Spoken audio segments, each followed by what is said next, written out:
Chosen one, pay attention, lock every part of your mind onto what I am about to say, because if you look away from this message right now, you will spend the rest of this week wondering why everything kept falling apart when the answer was sitting right here.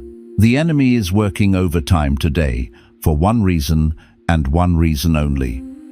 He knows what is about to be released into your life. It all ends today. The confusion, the stalling, the spiritual heaviness that has been sitting on your chest like a stone. But you need to hear this clearly. It is not ending because of luck, and it is not ending because of coincidence.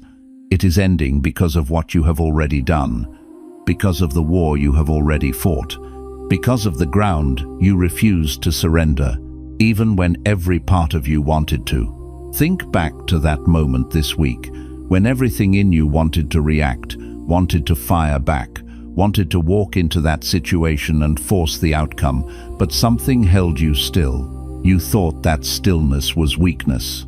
You thought your silence meant you lost. You did not know it then, but that moment of restraint was the most powerful thing you have done all year. That was not defeat. That was the act that sealed the verdict in your favor. You did not find this message by accident. The algorithm did not bring you here. God did. This is a divine appointment that was written into the architecture of your life before you ever drew a breath. You are standing at a threshold right now, and what you do in the next few minutes will determine whether you walk through it or walk away from it. Stay until the very last word of this message. In the next few minutes, I am going to hand you the legal decree that cancels the enemy's assignment against your life. I am going to walk you through the exact audit of what happened this week so you can see precisely where you won the battle, even when you felt like you were being buried. And at the end, I am going to give you the declaration that seals this season shut permanently. Do not look away. Your future self is begging you to stay, because if you leave this message before it finishes, you risk reopening a door that heaven has already closed on your behalf. I know what the last 72 hours have felt like. The atmosphere has not simply been quiet, it has been dense, suffocating, like the pressure that builds in the sky right before a storm tears through everything. Maybe you were sitting alone this week, staring at nothing, and a wave of exhaustion hit you so deeply it did not feel physical. It felt like something was draining you from the inside. Or maybe you woke up at 3 inches the morning this week, wide awake, heart pounding, scanning the silence of your room, feeling that something was wrong, but having no name to put to it. Or perhaps it was something quieter than that, just a gnawing sense that you are suspended, floating in the space between the life you had and the life you were promised, and you cannot see the ground beneath you. And in that suspended place, the enemy has been whispering a very specific lie. Listen to it carefully so you can recognize it. He has been telling you that everything feels stalled because of something you did. He has been replaying a moment in your mind, that moment when you walked away from a situation, when you refused to engage because you had nothing left, when you stopped pushing and just let it go. He has been telling you that was the mistake. He has been telling you that your exhaustion disqualified you, that your silence forfeited your blessing, that because of what you did or failed to do, the clock has been reset and you have to start over. That is the lie. That is the specific deception the accuser has constructed to stop you from receiving what is already on its way to you. But hear what the scripture actually says about this moment. Nahum 1-9 declares, "What do you conspire against the Lord? He will make an utter end of it. Affliction shall not rise up the second time." Hear that. Affliction shall not rise up the second time. The enemy wants you to believe you are in a cycle, that your actions triggered another lap around the wilderness, another season of delay, another year of waiting. But that is a deception rooted in fear, and it has no legal authority over your life. You are not in a cycle, you are in a conclusion.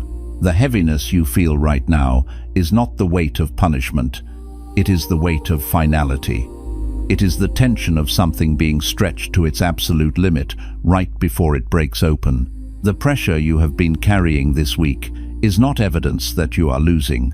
It is evidence that something is ending, and what comes after it is the thing you have been holding on for. That moment when you walked away was not weakness. That silence was not surrender. That exhaustion was not disqualification. That was a strategy. That was the move that heaven needed you to make. And now the verdict is ready to be read. There is a moment, and most people miss it, when heaven opens a door so quietly that only those who have been trained by suffering know how to hear it. You are in that moment right now, not because you found this video, because this video found you. And that distinction matters more than you know. The chosen one's blueprint was written for this exact moment in your journey. 8 chapters that decode why your life unfolded the way it did, why the pain came so early, why the isolation felt so specific, and what God is activating next. You'll receive the full audiobook, so you can carry this revelation with you wherever you go, plus a powerful bonus, activating your prophet mantle, for those who sense God is preparing them to speak with authority in this generation. The link is in the first pinned comment below, but it won't stay there forever. Now stay with me, because what I am about to walk you through is not a collection of spiritual ideas. It is a mirror, and mirrors don't comfort you, they show you the truth. There is something that happens to a person who has been through enough. The world looks the same on the surface, the same sunrises, the same conversations, the same routines, but something behind the eyes has shifted. Something has been pressed into you through the weight of seasons you did not choose and struggles you did not deserve. And from the outside, it looks like weariness. But from heaven's perspective, it looks like readiness. The two look almost identical, and that is precisely why so many people mistake their preparation for their punishment. They mistake the forge for the grave.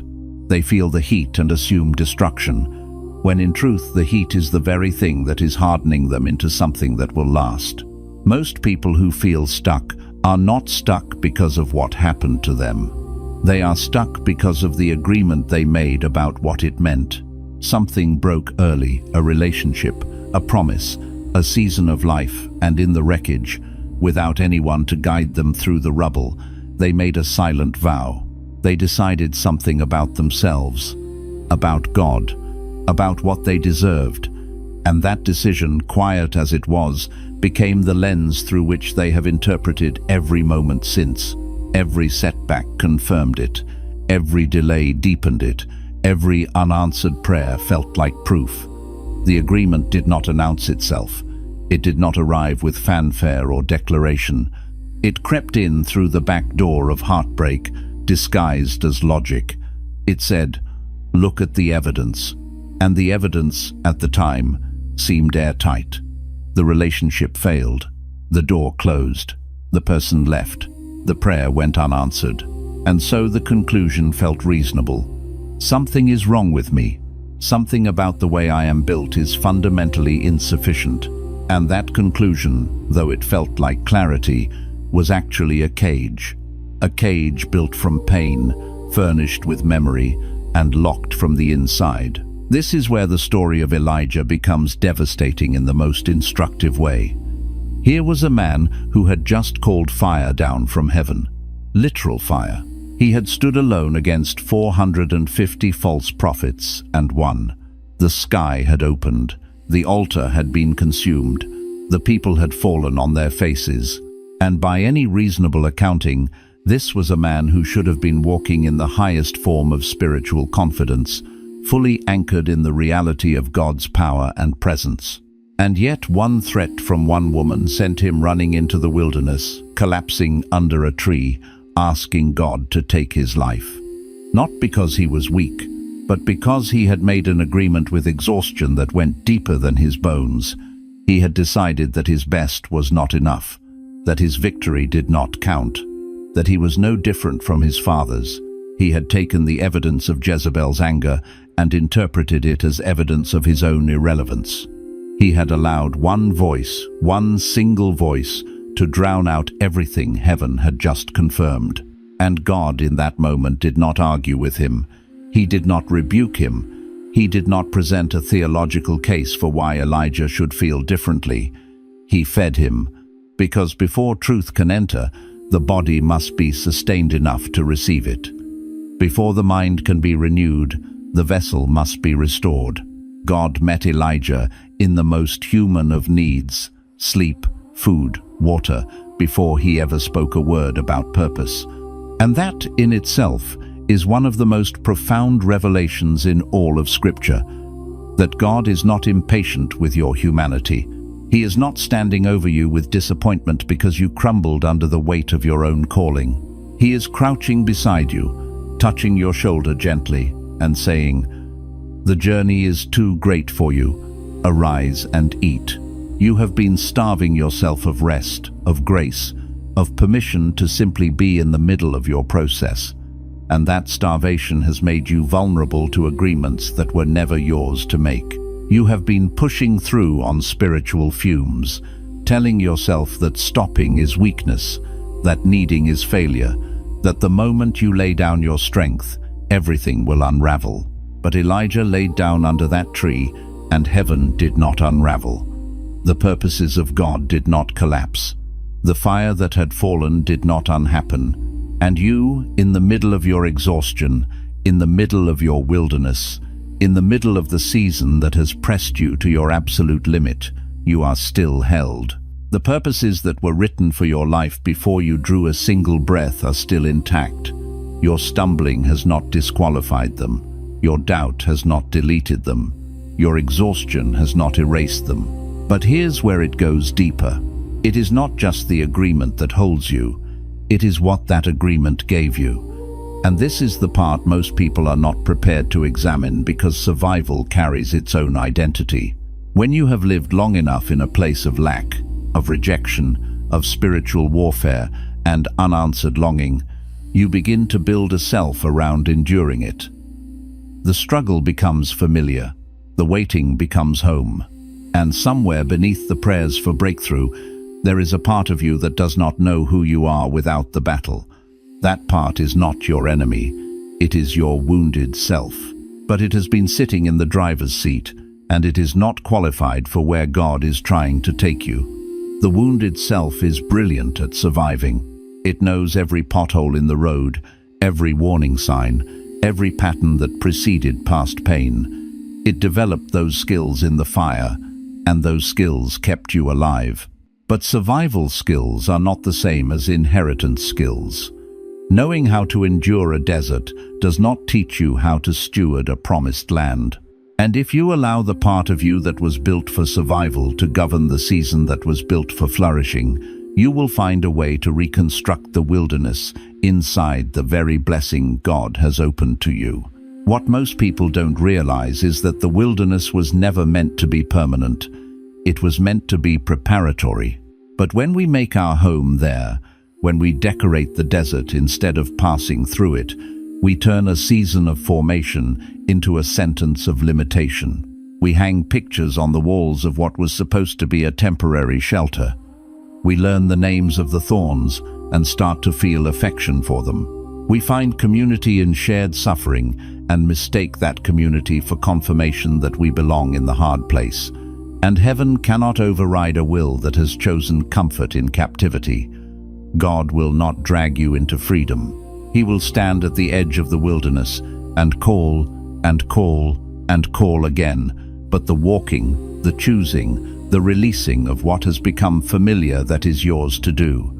Stay with me, because what's coming next is where most people finally see themselves for the first time. Think about what it cost you to keep going. Think about the version of you that existed 5 years ago, 10 years ago, in the middle of what felt like the worst season of your life. Think about the prayers you prayed in rooms where no one could hear you, not just prayers of faith, but prayers of desperation, prayers that were barely words at all, more like groaning, more like the sound a person makes when they are running out of breath but refuse to stop swimming. The faith you held on to when every circumstance told you to let go, when the diagnosis came, when the relationship ended, when the money ran out, when the dream looked like it had died completely. The times you showed up for others when you yourself were barely standing, when you poured out encouragement you were not sure you believed, when you prayed for someone else's breakthrough while yours felt impossibly distant. That was not weakness. That was not foolishness. That was not the behavior of someone who was wasting their life. That was divine preparation disguised as survival. God was not absent in those moments. He was not watching from a distance with detached interest. He was present in the very fiber of each moment, working in the material of you, pressing things in, pulling things out, forming something in the darkness that could not have been formed in the light. There are things that only get built in the dark. Roots grow downward, not toward the sun.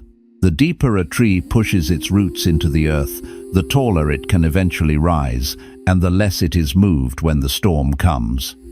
You have been building roots. You have been going down, and down, and down, when every part of you longed to go up. But the depth that was forged in that descent is the very thing that will hold you steady in the heights you are about to be given. Because what is built in suffering has a weight to it, a gravity, a depth. Things that come easily can be taken easily, but what cost you something, what required your tears, your sleepless nights, your broken prayers, your stubborn insistence on getting back up one more time, that is not easily moved. That is not a structure built on sentiment or spiritual excitement. That is a foundation. And God does not build on surfaces. He does not build on emotion or enthusiasm, because emotion ebbs and enthusiasm fades. He builds deep. He builds in the places where no one is watching and nothing seems to be happening, because those are the places where the work is actually done, where the character is formed, where the gold is refined, where the person is made into someone who can carry what heaven intends to place in their hands. And this leads us to something most people miss entirely. You have been praying for God to change your circumstances. You have been asking Him to move the mountain, to shift the situation, to rearrange the external so that your internal might find some peace. And that prayer is not wrong. God does move mountains.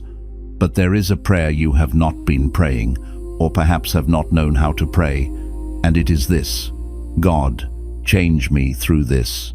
God, use what I am in to make me into what I am called to be.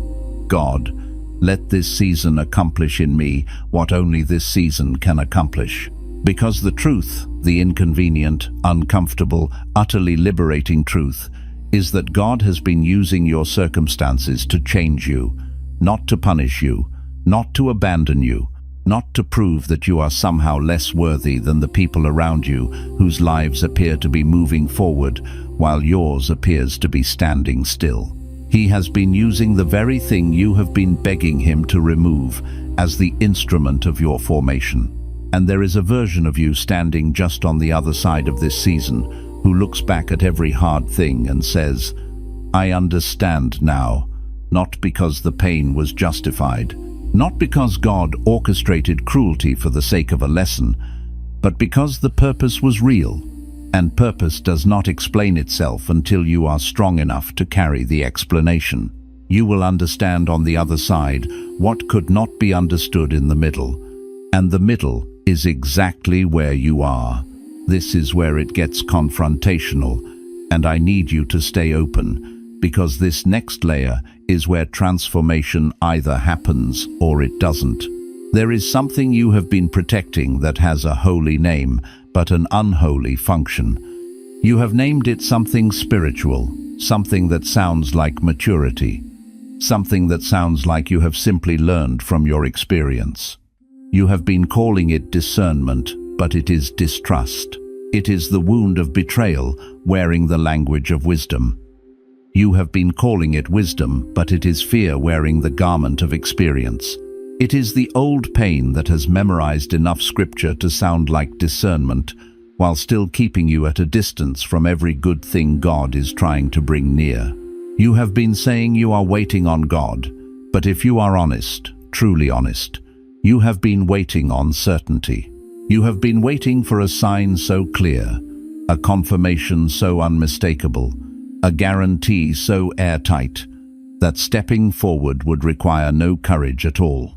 And faith, by its very nature, cannot function in the presence of certainty. Certainty has no need of faith. Faith only moves in the space where certainty cannot reach, in the gap between the promise and the proof, in the distance between the word God spoke and the evidence your eyes can see. This means that every time you waited for proof before you stepped forward, you were not exercising faith, you were negotiating with it. You were saying to God, I will trust you as soon as you make this safe. And God, in his patience, was saying back, the trust has to come before the safety. That is what makes it trust. Think of Peter walking on the water. The invitation came in the middle of the night, in the middle of a storm, from a figure that the disciples initially thought was a ghost. Everything about that moment was designed to produce fear. And yet Peter said, Lord, if it is you, command me to come. And Jesus said one word, come, not come. And here is a full explanation of the physics I am about to suspend on your behalf. Not come. And here is a guarantee that you will not sink. Just come. Step out. Move toward me. And Peter did. And for a moment, a stunning, history-making, absolutely miraculous moment, a human being walked on water. Not because of Peter's faith, and not in spite of his doubt, but in the tension between the two, in the place where he chose to move anyway. The moment he fixed his eyes on the storm rather than the one who called him, he sank. Not because the storm got worse, because his attention shifted. And attention is agreement. Whatever you keep your eyes on long enough, whatever you give your sustained focus and your sustained thought, you are ultimately agreeing with. You have been agreeing with the storm so long you have forgotten that you were the one who stepped out of the boat in the first place. You stepped out. That was you. That was faith. That was courage. The storm did not initiate, you did. And what that means is that the capacity is still in you. The stepping out is not gone. The water walking is not over. You simply need to redirect where your eyes are fixed. Coming up the hidden route beneath all of it, the thing you have never named, and naming it is what finally breaks it.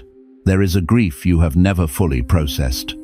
Not the kind of grief that announces itself with tears and ceremony, not the kind that the people around you recognized and offered condolences for, but a quieter kind. A grief that wore the costume of confusion, or of anger, or of spiritual drought. A loss that did not look like loss at the time. Maybe it looked like failure, or rejection, or a door that closed before you were ready, or a relationship that should have been life-giving but became life-draining, but underneath it, something in you mourned. Something in you said, this was supposed to be different. There was a version of your life that you had imagined, or perhaps that God had whispered into your spirit, and when that version did not materialize on the timeline you expected, something in you quietly grieved its absence. And because no one saw that grief, because it did not look like grief from the outside, because you were expected to be strong, and to bounce back, and to trust God, and to keep moving, you carried it forward instead of releasing it. You folded it into yourself, and it became a filter. It became the silent editor of every new opportunity, the quiet voice that reviewed each new possibility and flagged it as a risk. Every time something good approached, that unprocessed grief whispered, don't get too close, don't believe too deeply. You know how this ends. And you listened, not because you were faithless, but because that voice sounded like protection. It sounded like the voice of experience. It sounded like someone looking out for you, but it was grief talking. And grief is not a prophet. That grief was not a sign that God abandoned you. It was not evidence that you were naive to believe, or foolish to hope, or too simple to read the signs. It was a sign that you were made for something worth grieving over. Small people don't grieve deeply. People who were built for ordinary things don't feel the loss of the extraordinary at a frequency that keeps them awake at 3 in the morning.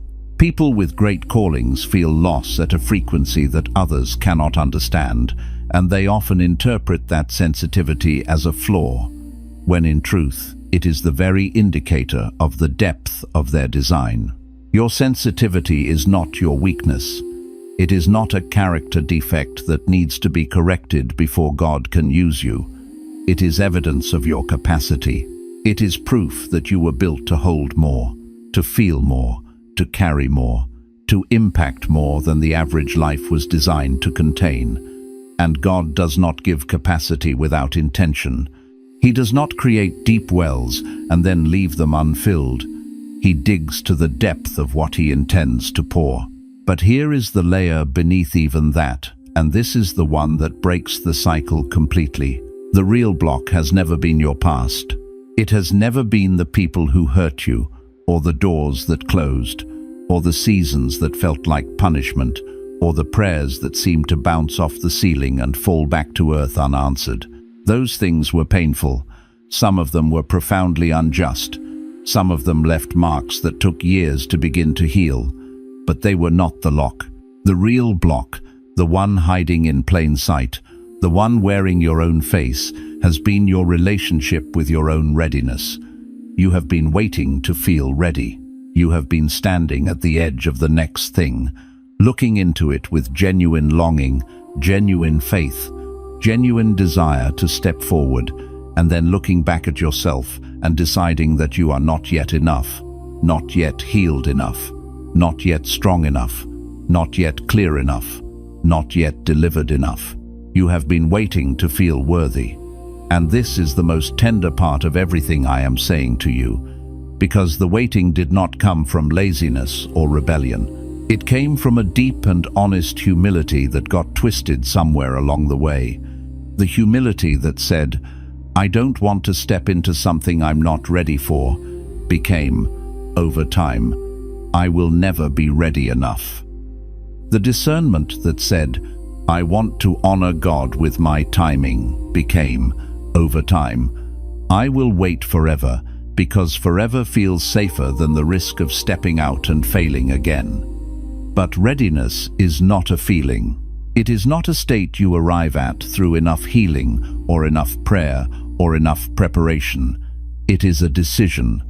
It is an act of the will that says, "I do not have everything I would wish to have, but I have the one thing that matters, the Word of God over my life, and the presence of God going with me, and that is enough to take the next step."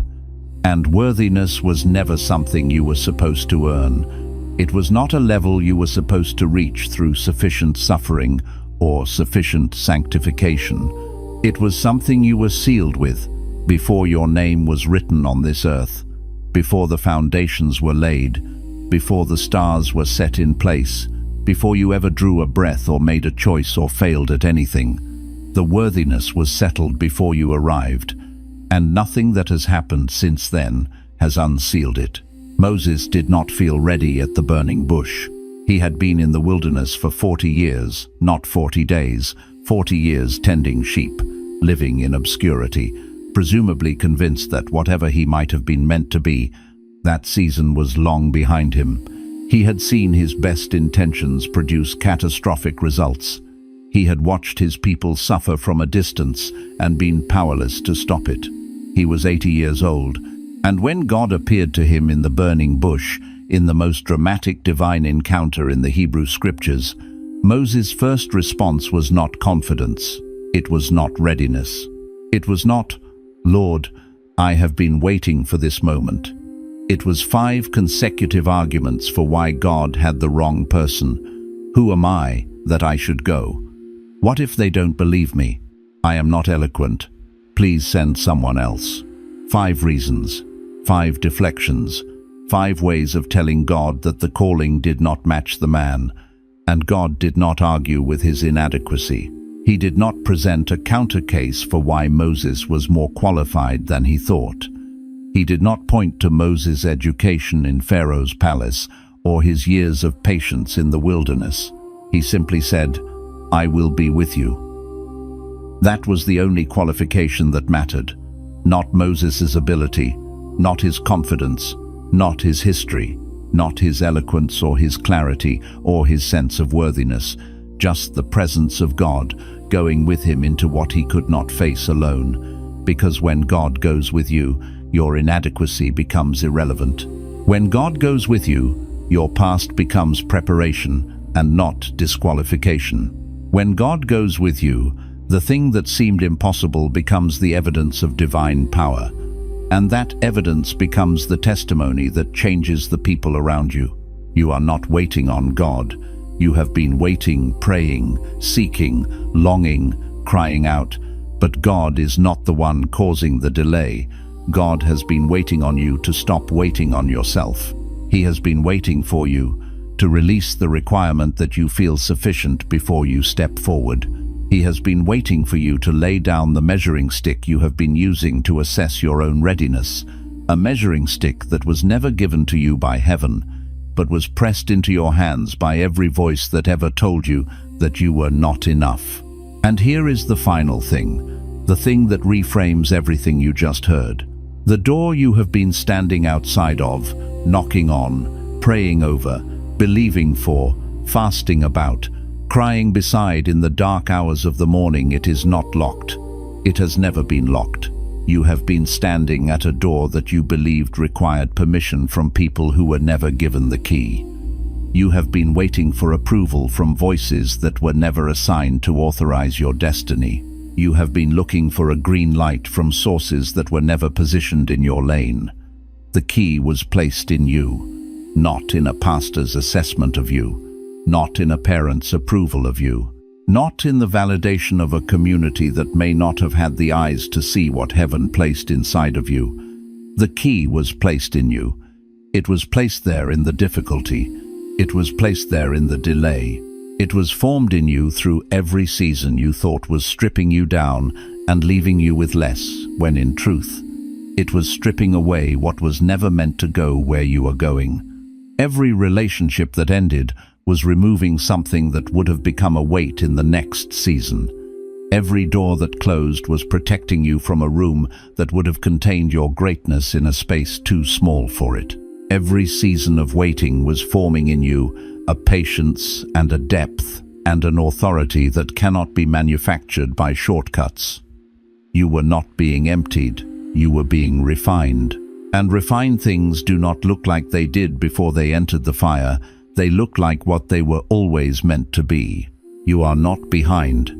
You are not forgotten. You are not too late, and you are not too broken, and you are not too far gone, and you are not too old, and you are not too damaged, and you are not too much of a contradiction between who you have been and who God has declared you to be. You are precisely positioned for a breakthrough that has been building since before you were born. A breakthrough that was architected in eternity and is now being constructed in time, using the very materials that your pain produced.